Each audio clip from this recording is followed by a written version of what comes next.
Hi, friends.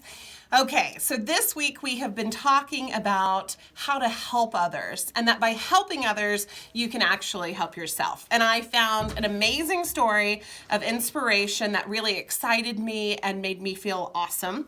It's a story about a guy named Glenn Oliver, who was just a regular guy in a regular town like Cleveland, Ohio, doing his thing. And he did what so many of us have done, which is he's basically in a Starbucks line, and he decides to buy the order for the guy behind him.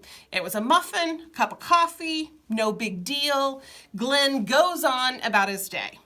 About a week later, he reads in the newspaper, his wife reads it and then shares it with him actually, but he reads in the newspaper that the guy behind him, for that guy, it was a totally life-changing moment.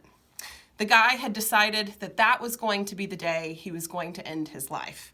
And that meal was essentially his last meal.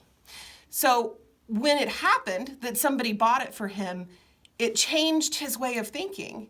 And he thought, why would this happen to me? Why on this day? Why would someone take the time to be that kind to me? And he decided not to do it. Not only did he decide not to do it, but that day he decided he was going to pay it forward. And he ended up helping his neighbor with their groceries. They became friends. It ended up being the love of his life.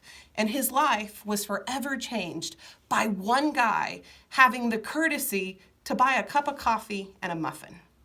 I know that all of you, like me, if I felt like I could change someone's life by buying a cup of coffee and a muffin, I would buy tons of coffee, tons of muffins, right? Like all of you would get muffins. But the point is that we never know what act of kindness is going to inspire or change the life of the person behind us. So we always have to be ready to be giving and loving and to be willing to spread that. So guys, take the inspirational story.